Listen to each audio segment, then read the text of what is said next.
The bank called again, Aunt Margaret. I gripped my phone tightly, pacing my kitchen floor. They said there hasn't been a payment in 3 months. That's not what you told me last week. Oh, sweetie, don't worry so much. You know how banks are, always making mountains out of molehills. My aunt's breezy tone made my stomach clench. I'll sort it out next week when that big catering order comes through. My name is Emily, and at 29, I was watching my perfect credit score crumble because I'd made the mistake of trusting family.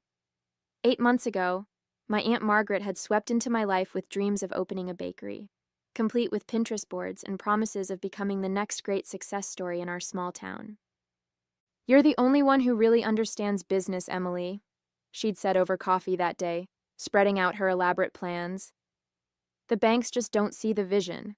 But you do, don't you? You've always been the smart one in the family." Now, standing in my kitchen surrounded by past due notices, those words felt less like praise and more like calculated manipulation. "That catering order fell through weeks ago," I said. "The client told me himself when I ran into him at the grocery store. Why are you lying to me?" The silence on the other end lasted just a beat too long. "Well, there are other orders coming, and anyway, didn't you say you got a bonus at work? Maybe you could help out just this once." "No." My voice shook. "That's not what co-signing means, Aunt Margaret. You promised you'd handle the payments. You showed me a business plan. You swore you'd be responsible." "I am being responsible. Do you know how hard it is running a business? Of course there are going to be some bumps along the way. I thought you'd understand that, being an accountant." I walked to my home office, pulling up the online banking app I'd finally convinced her to let me access. What I saw made my blood run cold. "Are the Louis Vuitton charges part of those bumps, Aunt Margaret? Or the 3-day spa retreat? Because I'm looking at the business account right now, and there's an awful lot of personal spending here." "Those were networking opportunities. You have to spend money to make money, Emily. Honestly, for someone so smart, you can be very small-minded about business." I stared at the screen, at the long list of expenditures that had nothing to do with running a bakery. All while I'd been getting increasingly panicked calls from the bank about missed loan payments. The signs had been there from the beginning, if I'd only let myself see them. When Aunt Margaret first approached me with her bakery plan, she'd spun a perfect story. She'd already found the perfect location, she said. She had recipes passed down from my grandmother. She'd even taken some business classes at the community college. What she didn't mention was that 3 other banks had already turned her down, or that her business classes consisted of one weekend seminar, or that her previous attempts at running businesses, the jewelry making venture, the life coaching practice, the essential oils phase, had all ended in debt and disappointment. But I'd wanted to believe her. Growing up, Aunt Margaret had been the fun one, always full of exciting ideas and dreams. While my own mother preached practicality and careful planning, Aunt Margaret talked about following your passion. She'd praised my decision to become an accountant, unlike my mother who worried it was too boring for me. "Just look at these projections," she'd said, showing me spreadsheets that I now realized were wildly optimistic. "We could be the next big thing in town, and with your financial expertise backing me, how could we fail?" I pulled up those original projections now, comparing them to the reality. The bakery was hemorrhaging money. Customer reviews complained about inconsistent hours and unfulfilled orders. Meanwhile, Aunt Margaret's social media showed her at expensive restaurants, shopping trips, spa days, all paid for with business funds. My phone buzzed with a text from my cousin Sarah. "Have you talked to Mom lately? She's telling everyone you pressured her into taking that loan, says you insisted on co-signing because you wanted to control her business." I nearly dropped my phone. Me? Pressure her? I remembered how she'd shown up at my house 3 times in 1 week, how she'd called crying about her dreams being crushed, how she'd told me I was her only hope. Another text from Sarah. "She's really playing up the victim angle. Says you're threatening her now, being a ruthless businesswoman instead of family." The betrayal hit me like a physical blow. Not just the lying, not just the misused money, but this deliberate twisting of the truth. Aunt Margaret was trying to destroy my reputation to save her own. I looked around my home office at the careful order I maintained in my life. My color-coded files, my organized desk, my clear plans for the future, all of it now threatened by my aunt's chaos and lies. I spent that evening documenting everything. Every email where Aunt Margaret had begged me to co-sign, every promise of responsible management, every bank notice about missed payments. I downloaded statements showing her personal purchases with business funds, designer clothes, spa treatments, weekend getaways that had nothing to do with running a bakery. The deeper I dug, the worse it got. She hadn't been paying vendors either. Local suppliers had stopped delivering because of bounced checks. The rent on the bakery space was 2 months behind. She'd even taken out additional credit cards in the business's name, maxing them out on personal expenses. My cousin Sarah kept forwarding me messages from family members. Poor Margaret, Emily's being so harsh about a few late payments. She's always been a bit cold about money matters. Family should help family without all these demands. The last one made me laugh bitterly. Family should help family. Isn't that exactly what I'd done? I'd put my own financial future on the line to help Aunt Margaret's dream. And how had she repaid that trust? My phone rang. My mother this time. "Emily, honey, maybe you could be a little more understanding," she started. "Your aunt's always been more of a creative spirit. She's not good with numbers like you are." "She's good enough with numbers to hide her personal shopping and the business expenses," I replied, "and good enough to know exactly how to play the victim when she gets caught." "She says you've been threatening her with lawyers," said. "I haven't said anything about lawyers yet, Mom, but maybe I should." The silence on the other end was heavy. "Yet? Emily, you can't be serious. She's family." "Yes, she is, which makes her betrayal even worse." After hanging up, I opened my laptop and started researching business loan liability and fraud. The more I read, the clearer it became. This wasn't just about missed payments anymore. What Aunt Margaret was doing was illegal. Using business loans for personal expenses, lying to creditors, potentially committing credit card fraud. I'd spent my whole career building a reputation for integrity and financial responsibility. I wouldn't let her destroy that. Not with her lies, not with her manipulation, not with her creative spirit excuse. My hands shook as I drafted an email to a lawyer my firm often worked with. This would change everything. My relationship with Aunt Margaret, my standing in the family, the comfortable fiction we'd all maintained about her entrepreneurial spirit. But as I looked at the mounting evidence of her deception, I knew I had no choice. Sometimes protecting yourself means being the bad guy in someone else's story. Part 2, Segment 1, 500 words. The meeting with the lawyer confirmed my worst fears. Not only was I liable for the loan payments, but Aunt Margaret's misuse of business funds could potentially lead to criminal charges. The lawyer laid out my options, none of them pleasant. "First, we send a formal demand letter," she explained. "We detail the misuse of funds and give her 30 days to begin repayment. If she doesn't comply, we can file for a civil suit and report the credit card fraud to the authorities." "Will that protect me from the loan liability?" "It can help. If we can prove she deliberately misled you and misused the funds, we might be able to get your name removed from the loan. But it won't be easy. Or quiet." As if on cue, my phone buzzed with another family message. Aunt Margaret had posted a long social media update about betrayal and family members who care more about money than relationships. She didn't name me directly, but everyone knew who she meant. I forwarded the post to my lawyer. Add defamation to the list. That afternoon, I visited the bakery unannounced. The "Gone to Lunch" sign had been up for 3 days, according to neighboring businesses. Inside, through the windows, I could see unswept floors and empty display cases. A pile of mail sat untouched by the door.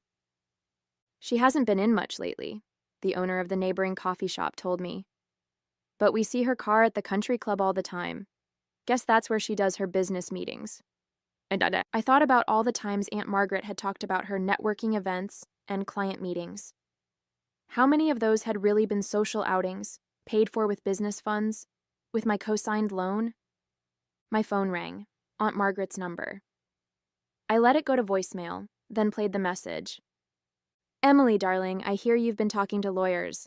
That's not very family-oriented of you. I'm sure we can work this out between us. Why don't you come over for dinner?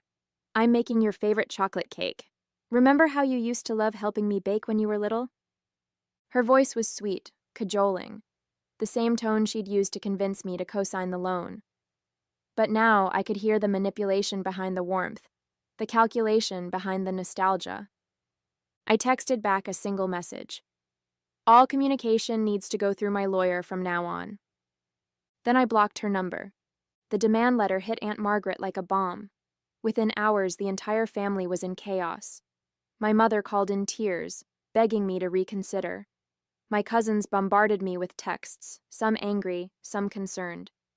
Even my grandmother got involved, though she surprised everyone by taking my side.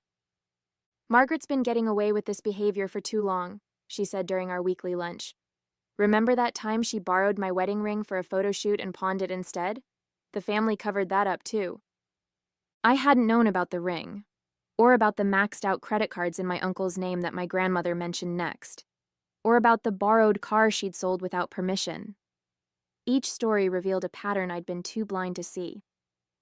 The next day, Aunt Margaret launched her counterattack.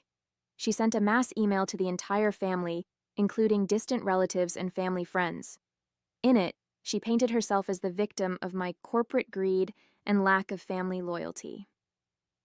I only wanted to share my mother's recipes with the world, she wrote. Emily pressured me into taking out that huge loan, insisting we needed the most expensive equipment and the fanciest location. Now she's threatening me with lawyers because the economy is a bit slow. I forwarded the email to my lawyer, then sent my own reply all with bank statements attached. $3,000 at a luxury spa resort, $2,500 at designer boutiques, $5,000 for a business retreat that was actually a vacation in Miami. Dozens of restaurant charges at places nowhere near the bakery. Monthly country club dues. This is how Aunt Margaret spent the business loan, I wrote. Not on equipment, not on ingredients, not on my grandmother's recipes. Check the dates. All while she was missing loan payments and telling suppliers she couldn't pay them. The response was immediate. Some relatives doubled down on supporting Aunt Margaret, claiming I was airing dirty laundry. But others started reaching out privately, sharing their own stories of her financial manipulations. She borrowed $10,000 from me last year, one cousin wrote. Said it was for bakery supplies. I had no idea you'd co-signed a loan. She told me the banks were fully funding it. She tried to get me to co-sign first, another relative admitted. I said no, and she told everyone I was jealous of her success. My lawyer called that afternoon. Your aunt's lawyer reached out. They want to discuss a settlement. She has a lawyer? Her third one, apparently. The other two dropped her when they saw the financial records. The settlement meeting was set for a local coffee shop, neutral territory. Aunt Margaret arrived late, of course, wearing designer clothes that probably cost more than the bakery's monthly rent. Her lawyer looked tired before we even started. Here's our proposal, my lawyer began. Ms. Emily will agree not to press criminal charges for the credit card fraud if Mrs. Margaret agrees to the following conditions. First, she'll sign a confession of judgment for the full amount of misused funds. Second, she'll make a public statement correcting her false allegations. Third, she'll surrender the bakery's assets to help repay the loan. Aunt Margaret's perfectly lined eyes widened. Criminal charges? But it was my business. I had the right to spend business loan money on personal luxuries? No, you didn't, her lawyer cut in. Mrs. Margaret, as I explained before, that's fraud. But Emily agreed to help me. She knew I needed. I agreed to co-sign a business loan, I interrupted. Not to fund your shopping sprees and spa days. Her face crumpled into familiar tears. I'd seen this performance before, at family gatherings, when bills came due, when she needed favors. But this time it didn't move me. I'll lose everything, she sobbed. The bakery was my dream. The bakery was your excuse, I corrected. Your dream was spending money you didn't have, and I'm done financing it. Her lawyer pushed a tissue box toward her. Mrs. Margaret, I strongly advise you to accept this offer. The alternative would be significantly worse. Worse than being betrayed by my own niece? She glared at me through her tears. Worse than federal charges for bank fraud, my lawyer replied calmly.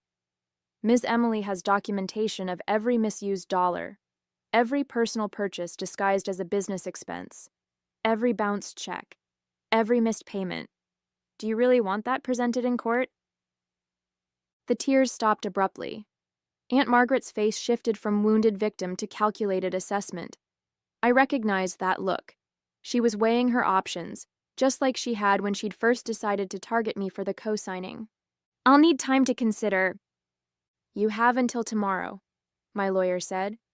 After that, we proceed with criminal charges. As we left the coffee shop, I heard Aunt Margaret on the phone with my mother, already spinning a new version of events. But this time, her words couldn't touch me. I had evidence, I had truth, and most importantly, I had finally found my backbone. Aunt Margaret signed the settlement agreement the next day. Her lawyer practically pushed her hand to the paper, knowing it was her best option. Within a week, she posted the required public statement on social media, though she managed to make even her confession sound like martyrdom. Due to recent misunderstandings, I need to correct some statements about my niece Emily's involvement in the bakery. She did not pressure me into taking the loan, and any suggestions otherwise were incorrect. Additionally, I acknowledge that certain business funds were misused for personal expenses. The family reaction was split. Some relatives finally saw through her act, especially after more stories of her financial manipulations came to light. Others chose to believe her new narrative, that she was being noble by taking responsibility, that she was sacrificing herself to protect family peace. My mother struggled the most. She kept trying to find middle ground where none existed. Couldn't you have handled it more quietly? She asked during our weekly lunch. The whole town is talking. The whole town was already talking, Mom. Aunt Margaret made sure of that when she spread lies about me. She's still your aunt, and she's having such a hard time now. She had to cancel her country club membership. I pulled out my phone and showed her the latest credit card statement Aunt Margaret had tried to hide. Look at these charges, Mom. All while she was missing loan payments that affected my credit score. All while she was telling everyone I forced her into debt. My mother studied the statement, her face falling as she scrolled through the expenses. I had no idea it was this bad. No one did. That's how she operates. She counts on family loyalty to cover her tracks. The bakery's assets were sold to cover part of the debt. It wasn't much. Most of the equipment was leased, and suppliers had already reclaimed a lot of their stock. But it was something. Aunt Margaret would be paying me back for years, with the confession of judgment hanging over her head to ensure compliance. The hardest part was dealing with the flying monkeys, relatives and family friends who kept trying to make me feel guilty about destroying Aunt Margaret's dream. They didn't want to hear about the fraud or the misused funds. They just saw a niece who had turned against her aunt. But others started coming forward with their own stories. My cousin Tom revealed how Aunt Margaret had borrowed his inheritance money, promising to double it with investments that never materialized. My uncle confessed she'd taken out credit cards in his name during their marriage. Even my grandmother admitted there were more missing pieces of jewelry than just the wedding ring. You're the first one to stand up to her properly, my grandmother said. The first one to make her face consequences. Nope. My lawyer called with updates about the repayment schedule. Your aunt tried to negotiate lower monthly payments, she said. Claimed she couldn't afford the agreed amount. Let me guess. While wearing designer clothes and carrying a new handbag? Exactly. Don't worry, we shut that down fast. The confession of judgment means we can seize assets if she defaults. 6 months later, the bakery space had been taken over by a young couple who actually knew how to run a business. They kept some of grandmother's recipes on the menu as a courtesy, though they politely declined when Aunt Margaret tried to insert herself as a consultant. The family dynamics had shifted permanently. Holiday gatherings were smaller now, with clear divisions between those who understood my actions and those who still supported Aunt Margaret. My mother finally stopped trying to broker peace when she discovered Aunt Margaret had been borrowing money from her friends, using my mother's name as a reference. She told them I'd guarantee the loans, my mother said, shocked. If you hadn't exposed her pattern, I might have felt obligated to cover those debts too. The repayments were steady, if not graceful. Each month, Aunt Margaret made a show of how difficult it was to send the money, posting cryptic social media messages about sacrifices and family obligations. But her designer outfits and luxury car told a different story. She'd simply found new sources to fund her lifestyle. My cousin Sarah kept me updated on Aunt Margaret's latest schemes. She'd started a life coaching business, targeting wealthy divorcees with promises of financial freedom and entrepreneurial success. The irony was almost too much. Should we warn them? Sarah asked. They can Google her name, I replied. The articles about the bakery fraud are still online. If they choose not to do their research, that's on them. My own life had improved surprisingly. Without the stress of covering for Aunt Margaret's mismanagement, my work performance soared. I made partner at my accounting firm, specializing in fraud prevention. Sometimes I used my own experience as a cautionary tale for clients. Blood ties don't make someone trustworthy, I'd tell them. Sometimes they make us ignore red flags we'd never accept from strangers. The family friend network slowly rebuilt itself along new lines. Those who'd enabled Aunt Margaret's behavior for years found themselves excluded from social circles that had grown tired of being hit up for loans and investment opportunities. Meanwhile, I developed closer relationships with relatives who appreciated honesty and responsibility. My grandmother hosted a small dinner party to celebrate my promotion. Looking around the table at the family members who'd stood by me, I realized something important. Family loyalty shouldn't require self-sacrifice. Real family supports growth and responsibility, not endless enabling of bad behavior. I wish I'd had your courage years ago, my grandmother said, squeezing my hand. Think of all the heartache we could have avoided if someone had stood up to Margaret sooner. A year after the settlement, I received an unexpected package. Inside was a worn leather-bound notebook, my grandmother's original recipe book that had gone missing from the bakery. An anonymous note said it had been rescued before Aunt Margaret could sell it. The recipes brought back memories of childhood baking sessions, before I understood about manipulation and financial fraud. Back when Aunt Margaret was just my fun, creative aunt, who let me lick the spoons and didn't worry about measuring cups. My mother called that evening with news. Aunt Margaret was moving across the country. She'd found a wonderful opportunity in California, though nobody quite knew what it was. The family's reaction was telling. Instead of the usual excitement about her latest venture, there was only quiet relief. She asked to borrow money for the move, my mother admitted. For the first time in my life, I said no. It felt strange, but good. I ran my fingers over my grandmother's handwritten recipes, thinking about inheritance and legacy. Aunt Margaret had always claimed she wanted to honor our family's baking tradition, but real honor isn't about grand gestures and borrowed money.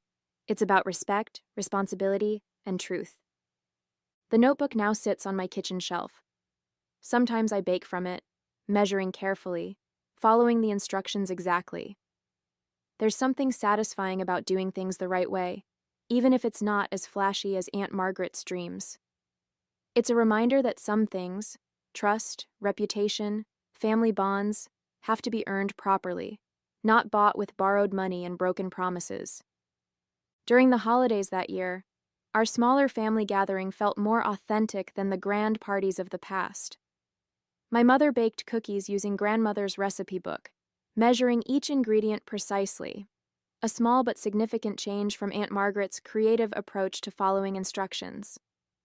Word from California trickled back through the family grapevine. Aunt Margaret had already launched and abandoned 2 new business ventures, but her posts still showed shopping sprees and luxury hotels. Some relatives still sent her money, despite everything they'd learned. Old habits die hard, I suppose, but the important things had changed. My mother now called me for financial advice instead of guilt trips. My grandmother had finally stopped trying to fix family conflicts and started enforcing boundaries. Even my cousins had begun questioning the family pattern of enabling bad behavior under the guise of loyalty. One evening, going through old photos, I found a picture from the bakery's opening day. Aunt Margaret beaming at the camera, me standing beside her, both of us full of hope for what the business could become. The photo should have made me sad, but instead I felt strangely grateful. That failed bakery had taught me priceless lessons about trust, boundaries, and the true meaning of family loyalty. Sometimes the most loving thing you can do for family is hold them accountable. Sometimes the strongest relationships are forged not by blind support, but by honest confrontation. I put the photo away, but not before noticing something I'd missed before. Even then, on day one, Aunt Margaret had been wearing a designer watch she couldn't afford. Some people never change, but that doesn't mean we have to enable them.